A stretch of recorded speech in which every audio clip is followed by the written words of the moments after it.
My name is Catherine, and I am a princess of the rebellion. A rebellion is when a group of people decided that they are not going to accept that someone is going to take power over them and hurt them with the power.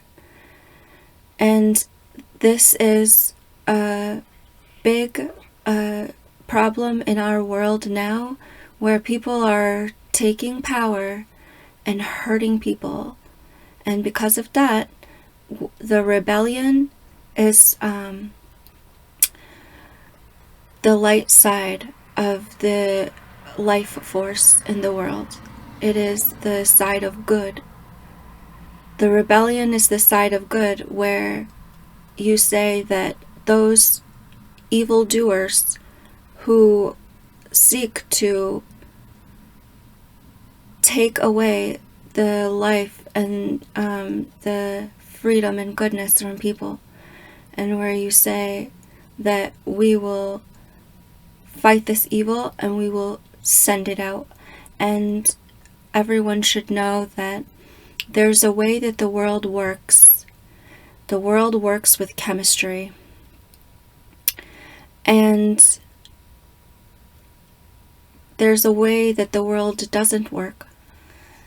And we know what will continue in this world is life.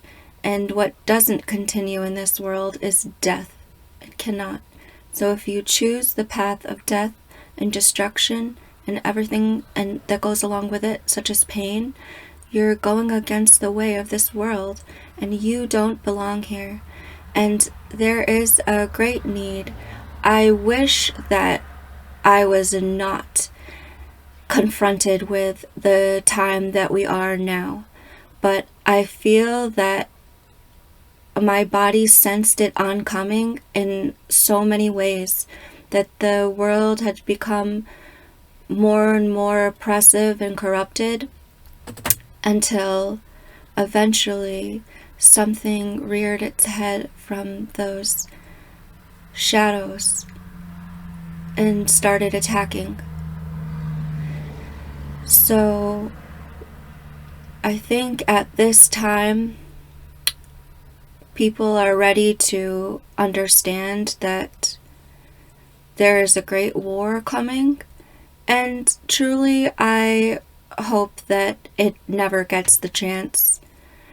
But those people have a big motivation and to continue that path of death, and they have a big ability to sustain that terrible fight against the world.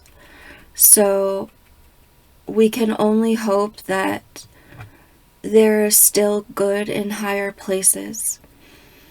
There's a couple things that I will talk about for today, and one of them is that there is a need for a leadership, because what we are seeing is that when you go to look for like a good leadership, or the reason why we look to leadership is because it's how we organize all of our people power. We organize our people power. So not everyone needs to be the mayor, and not everybody needs to be the farmer. And so that is the working way of our life, so that we can have a better life. And there are corrupt forces of the human spirit that are hijacking that, who have hijacked it for millennium. And when I look around, when I go to look for these people who we want to help to organize a protection and a better life, I always seem to find that the only ones who have a voice, and this is a big artifact of the internet, which has allowed us all of this communication, I always find that they will sit there and they will say all of these true and good things, and then they will put something very bad inside of it. And continue on, and you always wonder why. Why can there not be just one good, purely good person? Why is it? And then you think, oh well, they must have information that I don't, maybe I should just go along with this and trust that they have some kind of senses, or I should give respect to them, even though there's a lack of acknowledgement. They have a clear lack of acknowledgement, and we say, no, we'll just give them a little bit of respect because they seem to have everything right, but then this one thing. And these are not mistakes. These are intentional. These are intentionally leading astray. The internet is an artifact of our time that we never had before. And I started my revolution, I would say, in writing music when I wanted to be a pop star when I was a young girl. And then with all of this vocabulary and enhanced it, I kind of went and did dream interpretation for a long time. And then when I saw the Occupy Wall Street protests, I felt like there was just such a great need for leadership, and it called to my soul. And then Anonymous came around, and the hackers seemed to have all the power, but clearly some kind of malicious inner workings or sabotage. And then I turned and looked across, and there was this country named Syria, and there was this religion named Islam that in upstate New York, there's no such thing. We don't really even have black people up here except for the last maybe 20 years. And the Syrian Revolution was televised. You would never believe, you would never see this. The government dropped bombs out of the airplane, like barrel bombs, and onto civilian populations, and you would see 5 young teenage boys, younger than you, with camera phones, running down the street, and the smoke is billowing, and the fires are raging, and the people are screaming, and their people's bodies are broken. And the height of it was, maybe about a year into it, when they had there was a website organized where it would just pool all of the videos. And in this time, I would just take the name of a city and translate it, and just put it into the search on YouTube and on Twitter, and I would search just city by city, and that's how I would on a daily basis just collect all of these recordings and all of this information about a real live revolution that was occurring. You've never seen it. And then the platform started to try to suppress and censor this. And now they couldn't before, but when we were in the Occupy and the Anonymous Revolution, you understood it very clearly. The internet came up, it was very new, and then they needed to engage suppression because it wasn't natural part of the platforms. So they had to engage this, and they did it with SOPA and PIPA and all of these laws that they enacted for censorship and all of their covert warfare to suppress this, and all of their manipulative reasonings of why that this is good, and when it's not true. When it's okay for a group of people who are family members to take control of an army and to put up the wings of a sovereignty and say that this is my protection, and to start murdering all people, and to completely violate the all of the foundation of those powers. And then you are to say that we don't want you to see what they are doing to the people. Absolutely unacceptable. It should have never been allowed. If it was okay to drop the bombs, it's okay for us to watch that happen. And you never got this in World War II. And you'd never seen it before, and they are trying to take that back away. It's very, very dangerous. The lack of information is very dangerous, because we all come into this world to gather an understanding about our environment, and at this time, we have a huge number of new life that is not corrupted. It's good, and we need that to build this beautiful world, or this beautiful lifestyle. And though they're under attack, and they don't have an understanding of the environment now.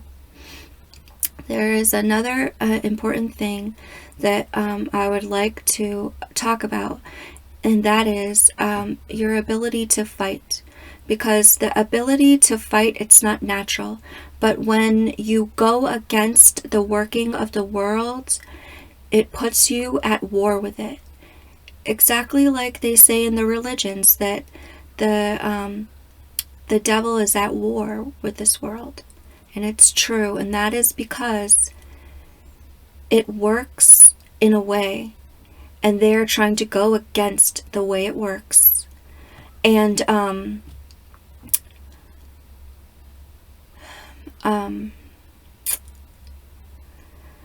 it is not, what is natural is that a loving mother carries this child and has an attachment, and then she gives birth from her own body, and then she takes care of it, and it cannot survive one day.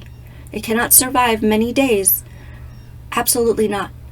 And without that care and protection. and as the child gets bigger, it has to stay attached to the adults for survival. And any corruption in this, in the way that the child needs to have that protection, any corruption in this, it causes the child to need to adapt in a harsh way, adapting to a worse environment. But for a good percent of life, we do have that protection. So there is nothing natural about aggression in us and fighting. There's nothing natural about our ability to fight. There's everything natural in our ability to love and comfort and to build things. But when you see that that there's this aggression in the world, and which there is, and that is something that I felt when I was younger. I always understood that there was this aggression in the world that I did not have, and that I was not prepared to come up against. And I thought, how will I protect myself? And it starts very small. Like other kids are mean to you in school, and you sit there and you think, why wasn't my first thought something so smart and to protect myself? Why don't I have the first thought in my head to protect myself? And then you start to feel like, oh, I need to find better models that I can imitate so that I know what to say and what to do the next time somebody tries to fight me. Or rather, it's simply aggression. Aggression is the same as fighting. So these people who are acting aggression on you are actually trying to fight you, but you don't understand that, and you just don't have it in you. So to have that natural reaction to fight back, because it's not natural. So you have to learn, and then the more nightmare-like your environment becomes, you start learning to fight just by taking pain, by taking a beating, by being hurt is how you're learning most to fight. And that is because there was a lack of acknowledgement of that need, and a lack of attention and devotion to the idea that we do need to protect ourselves from evil on this world. And there is people who are trying to remove our ability to fight evil because they want to aggress on us. And those people, because of the way that chemistry, and because they go against the working of the world, they are restless. They are unable to sleep. They are very awake, and they have this driving force inside of them because of their own instinctual need for self-preservation, and because of the way that chemistry works, that they are able to take advantage. They're taking advantage, and we should have had more acknowledgement and attention to those things, so that we were able to create defenses, so that the children learn these protections, and the children are able to defend against this. But we didn't. Our children are vulnerable, and now our 18-year-olds are vulnerable, and we do need to understand that need of how there is this big aggression, and it has culminated into such a terrible aggression, and even a greatly passive-aggressive and covert aggression on the world, on the life drive, and that they will, their way, even if they were to erase all of the which is their main way of operating, which is forgetting.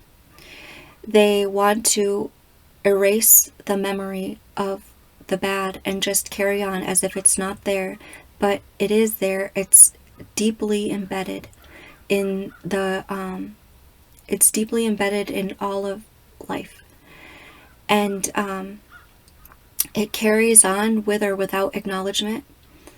And we are absolutely living out the failures of World War II.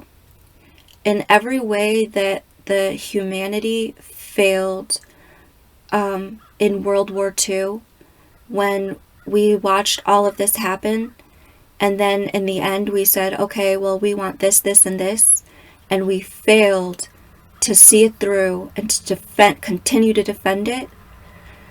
Now, well, the price we've been paying, we've paid such a price We've paid the price for all of those 18-year-old men in World War II who died on the battlefield and who fell out of the sky in the air battles and who were suffocated in all of the wars. You are paying the price now, whether you want to acknowledge it or not, and you will continue to pay the price until it reaches every last corner of the earth, or until you decided that we are going to banish the evil from this world and we're going to take it back for ourselves. And it is absolutely, this world belongs to the Life Drive. And those people who are doing these things, who are doing all of the wrong and bad things, they're absolutely working with the death drive. It is chemical, and they will never succeed. We will be at war with it until we choose to remove it, until we choose to remove evil from this world.